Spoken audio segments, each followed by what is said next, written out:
Hello everyone! In today's video we're going to take a look at the 1979 adaptation of Daphne Du Maurier's 1938 novel Rebecca. It's a 4-part miniseries, 3.5 hours long, and it stars Jeremy Brett, Joanna David, and Anna Massey. The first part of this review will be spoiler-free, then I'll talk about the book for a bit before moving on to spoilers. I will warn you when I get there. Rebecca is a gothic mystery romance in which a very young woman, companion to a crass American vacationing in Monte Carlo, meets Maxim de Winter, a rich, mysterious man whose wife died a year ago. After a quick romance, he marries her, and following a honeymoon in Venice, he takes her home to Manderley, his enormous estate. There she encounters Mrs. Danvers, a hostile housekeeper determined to keep things the way they were. The new Mrs. de Winter struggles to meet society's expectations and keep her husband happy, but everywhere she turns she's confronted by the lingering memory and spirit of Rebecca, the perfect first wife and mistress from whose shadow there is no escape. Here's my background with Rebecca. As a child, I saw the 1997 2-part miniseries, courtesy of my mom. Thanks to her and her love of Charles Dance, it's also the one I've seen the most. And I should clarify that when I refer to this one, I'm talking about the censored version that aired on PBS's Masterpiece Theater. I've also seen the 1940 adaptation directed by Alfred Hitchcock several times, and I have my own soft spot for that one. I think I might even rate it as one of my top 10 favorite Hitchcock movies. It all depends, that list. Aside from the top 2, that list just is constantly changing. I have reviewed both versions. I've never been satisfied with my review of the 1941. The video itself is probably okay, although it's old, and some of my old videos, yikes!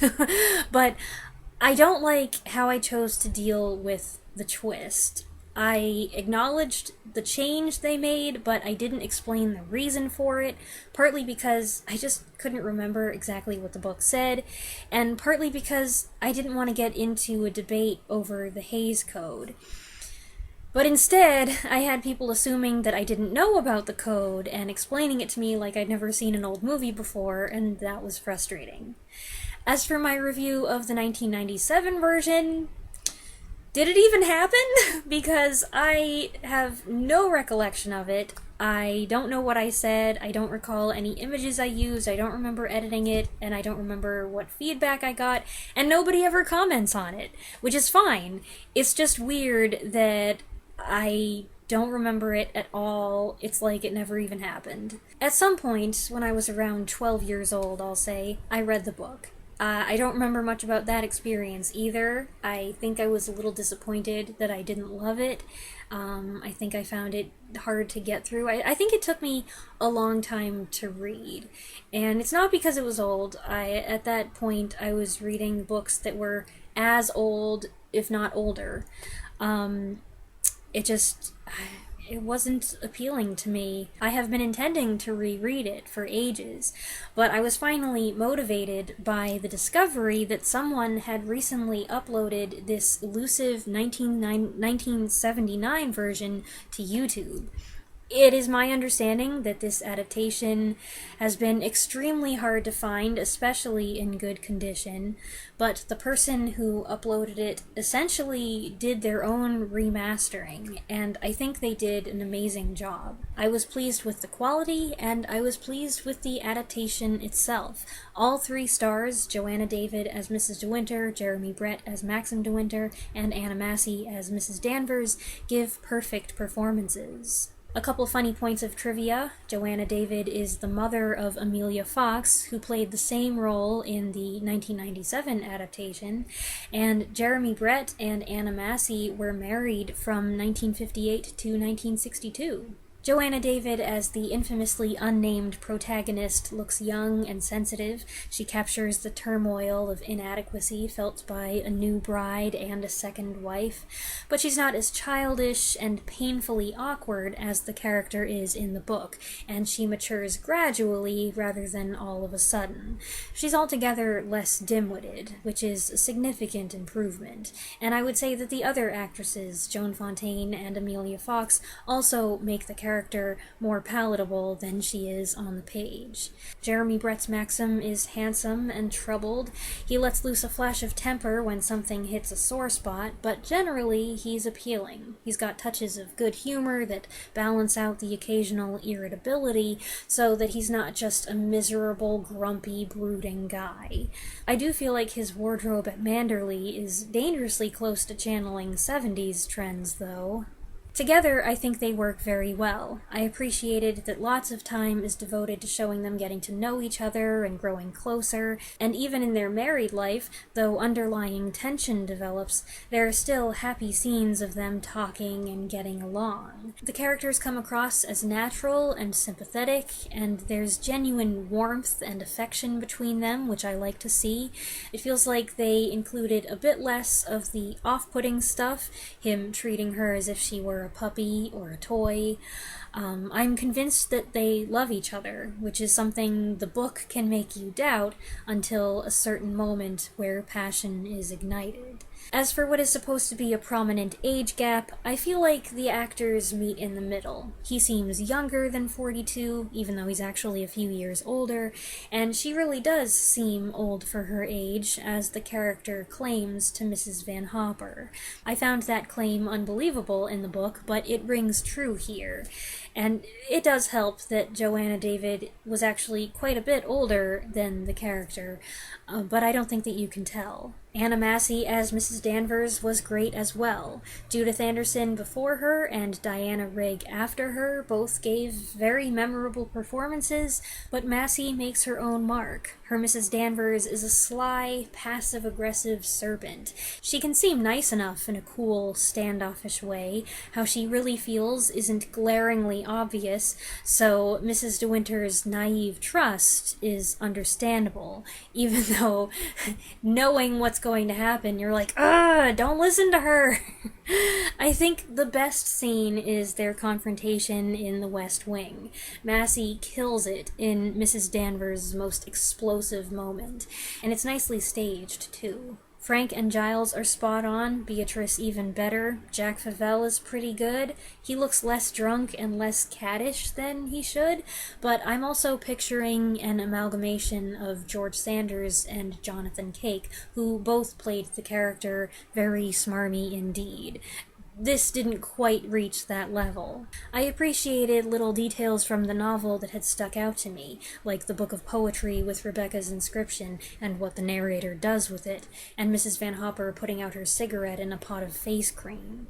In the scene where they first drive up to Manderley, you can tell that the season isn't quite right. It's a little too early in the year, but they wanted to pay tribute to the abundance of azaleas and rhododendrons that almost nauseate the narrator, so they inserted shots of red rhododendron bushes in full bloom.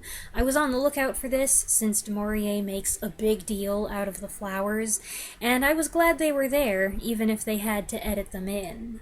There are a few things taken out or changed, but nothing I had a problem with or missed much. There are a couple things that I thought they had taken out, but they really just moved them. The only thing I felt it lacked was the "I'm Mrs. De Winter now" part, because that's such a satisfying moment, and I did miss it.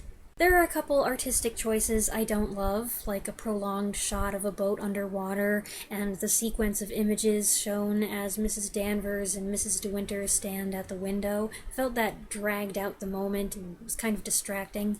But in general, this is a well-done, well-made, and definitely well-acted miniseries. It's enjoyable to watch, and as an adaptation, it is without question the most faithful. Especially when it comes to the big reveal. But hang on, I haven't gotten to spoilers yet. Regarding the book, you might have picked up on this already. I did not love it on this second reading. At times, I didn't even like it.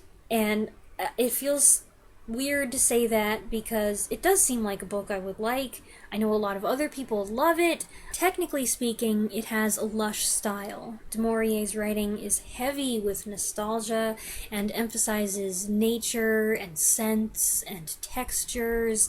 It's a very evocative book. There are some beautiful passages that are almost more poetry than prose. But her writing is also full of comma splices, and it drove me crazy. Comma splices are one of my grammatical pet peeves.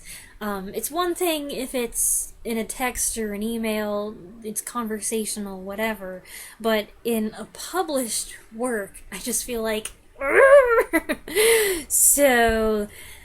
and this was just loaded with them. Every now and then I come across a writer who just packs their book with comma splices, and it puts me off. I also found it hard to have patience with the narrator. Her inner monologues and vivid fantasies quickly became tiresome, and while I sympathize with her awkwardness and her insecurities and her low confidence to a degree, she's such a goose and makes so many foolish choices that it was downright painful to read sometimes. In the films, the age gap has never really bothered me, but it feels different in the book. She does not come across as wise beyond her years, and everyone says she looks like a schoolgirl, and so much about her is childish. And then on the other hand, you have Maxim, who is every bit an authoritative, commanding, pushy, sometimes testy 42-year-old man. We see only glimpses of him being youthful or playful, so I don't feel like they meet in the middle. It does feel like the uneven match that it appears to be, and it's just not appealing. There are moments where I feel like, no, they have a rapport, no, they like each other, they love each other in a way, but it's just... And the thing is, I think it was supposed to be an appealing romance, although modern readers may put their own spin on it. When you boil it down, it's about people not communicating with each other, which is the most frustrating kind of romance. And even when they finally straighten things out, they clear the air,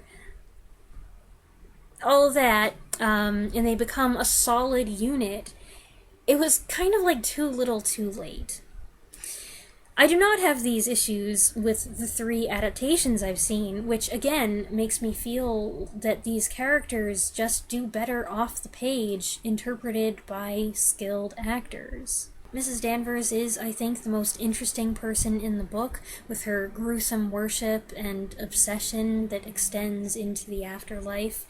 She is perhaps the novel's greatest strength. She has this sinister, malevolent presence that is almost as overwhelming as Rebecca's. But the way that Rebecca is woven into every page, though she's never seen and she's dead long before the story starts, is one of the most intriguing things, and it does make this an unusual and powerful kind of ghost story. I did appreciate that things picked up in the second half. Up to that point, it was interesting sometimes, a slow-burning mystery, but it focused more on the narrator's awkward faux pas, and that could be tedious sometimes, but tension and momentum start growing more intently as you approach the middle, and then we learn some crucial new information that changes the entire perspective, and it gets exciting. Yet, toward the end, I still felt like it was struggling not to drag, in spite of a palpable sense of impending doom, and all the twisty things Du Maurier was doing with right and wrong and the question of justice. It absolutely is a factor that I was already familiar with the story, very familiar. I knew everything that was going to happen, and so all the suspense was gone. This is one of those books where I feel sad that I have never been able to read it without knowing the twists beforehand.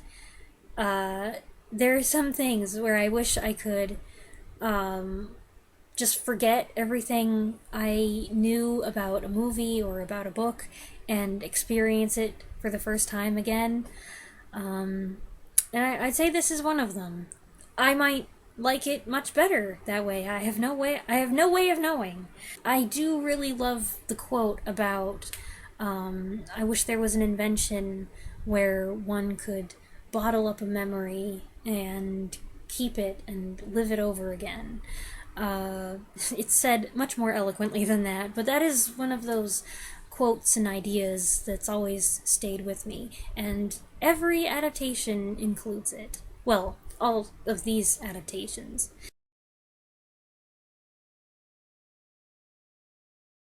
Now, at this point, to finish up my discussion, I need to get into spoilers. So here is your warning.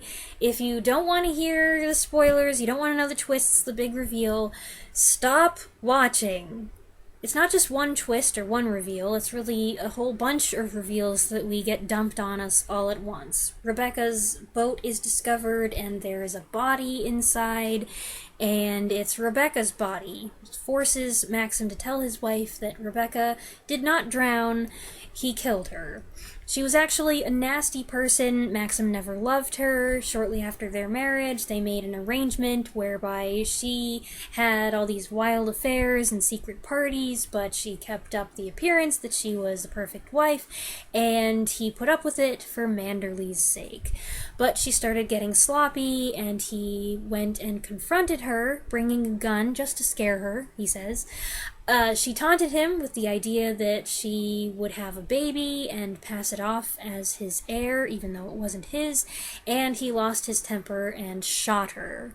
He then put her body in a boat and sunk it to fake a drowning. Of the 3 versions I've seen, this is the only one that gets the killing right. He's talking about that night, and he says he shot her in the chest. There it is. Because of the Hays Code, the 1940 film wasn't allowed to have its hero turn out to be a murderer who kills his wife and gets away with it. So they worked around that major point by changing it to they struggled and she fell back, hit her head, and died. Unfortunately, that adjustment really takes the teeth out of the story at that point. The 1997 one apparently thought that Maxim shooting her was a little too cold and disturbing and would put people off too much, so they had him strangle her instead, probably because it's more passionate, it seems more spontaneous, more convincingly unpremeditated. Props to this version for going whole hog and saying, yep, he killed her, just like that. It's up to you if it irrevocably changes how you view the character. It's hard for me to say, since I knew all along.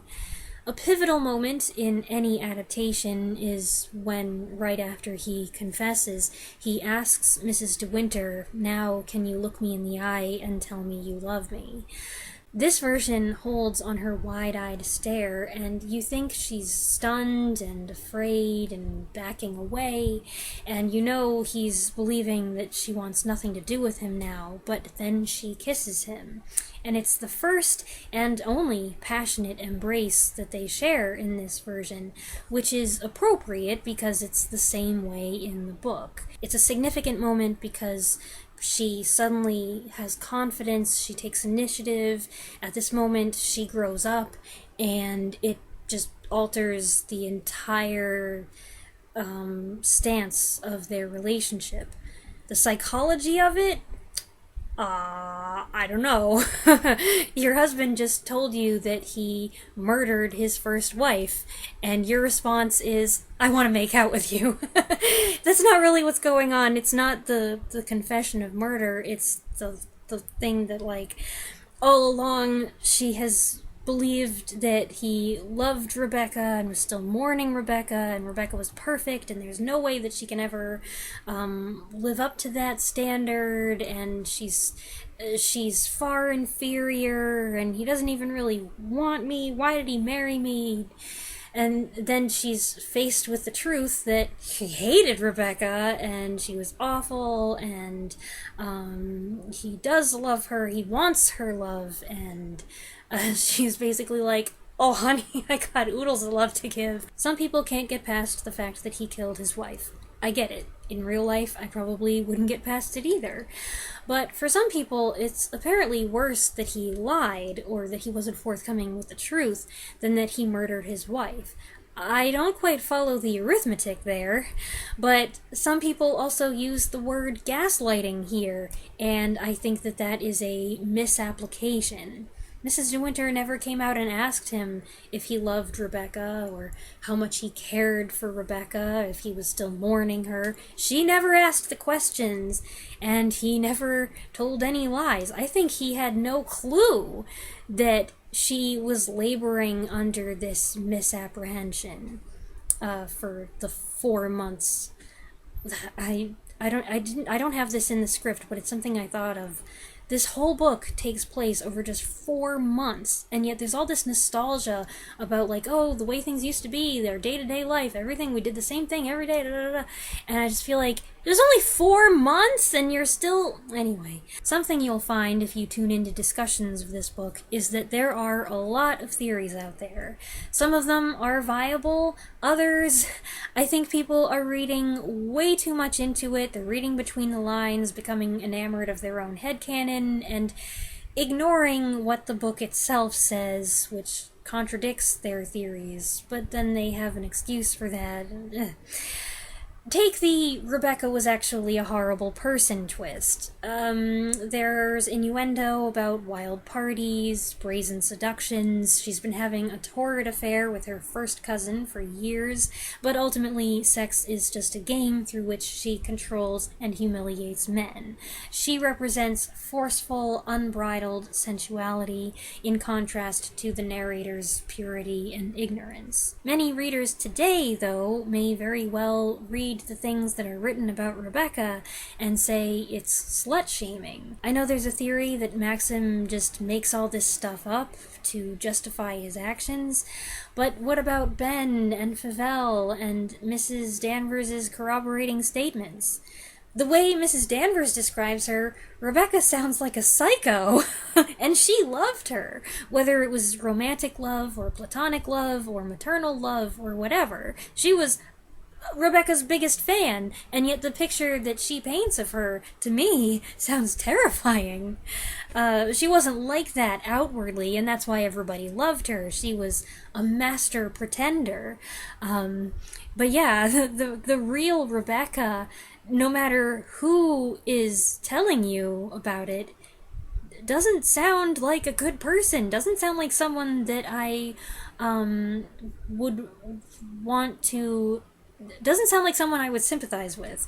And yet, some readers these days favor Rebecca. They deem her the true heroine, a liberated, sex-positive, ahead-of-her-time woman who is maligned and stamped out by the patriarchy, I don't know. All this to say, there are many interpretations and fan theories out there, some which have always existed, some which are clearly tied to current trends of thinking. But this 1979 adaptation is straightforward. No edgy insinuations, not even any little tweaks like the other two versions I've mentioned. It's also the one most faithful to the book's ending. They're driving back from London and see Manderley burning in the distance. The end. I didn't actually care for the book's ending. I found it so abrupt that it felt unfinished. But remember, I had the other endings I've seen in mind as I read it. I was expecting at least 2 more scenes. This version does go back to where it started, with an older Mrs. De Winter telling someone her story, and she says the book's last lines, which helps it feel more final. This way it has the official ending, while giving a nod to the lengthy epilogue from the first draft, much of which was rewritten into the early chapters set many years later. My only issue with this is I have no idea who she's talking to. It looks like a man, but it can't be Maxim, since in the book she does everything in her power not to remind him of the past. So that's strange. I think 1940 has a more exciting finish, adding the haunting visual of Mrs. Danvers trapped by flames and the roof collapsing on her. The 1997 version took that idea and built on it. It actually rips off Jane Eyre, which bugs me because it lends credence to the popular misconception, in my opinion, that Rebecca is a retelling of Jane Eyre. Maybe Du Maurier was inspired by it, I don't know, but I do take issue with people saying, oh, they're the same story. They're not, okay? If you type Rebecca by Daphne Du Maurier into Google, I think it's Google, the little blurb of information on the side will actually say, adapted from Jane Eyre. It's so wrong. At least in my opinion. I know people differ on that. I just feel very strongly on this point. Anyway, in 1997, Maxim goes rushing into the house to save Mrs. Danvers, who started the fire and then laid down on Rebecca's bed. As he is carrying her out, the house collapses and he's maimed. None of that is described in the book. They make up for it by jumping forward and showing them living on an island somewhere, happy together in a subdued way, and he's maimed, which he is in the book, and I like the way that it brings it full circle. Having Maxim risk his life to try to save Mrs. Danvers, even though she's sought to destroy everything he loves, is a way to redeem his character and make him atone for his sins. It can soothe some of the audience's misgivings about him getting away with murder. It also changes things a bit that it turns out Rebecca was not pregnant, she was lying, she knew she could never have children, and she knew that she only had a few months left to live. She had cancer, and she didn't want to go out withering away, racked with pain, so she orchestrated this whole thing. She kept on poking him until he lost his temper and killed her. She knew that she could do it, and she pulled it off, and she knew that it would come back to bite him sometime, and she would get the last laugh. And she did. This version doesn't throw in a redemptive moment, but I don't think it suffers for it because it does the same thing the book does, and the book is still very popular, and I think when you take all of the circumstances together, it works in its own way. Despite some little things here and there, this adaptation is the most faithful all the way through, not changing any of the twists, and keeping the ending as Du Maurier wrote it.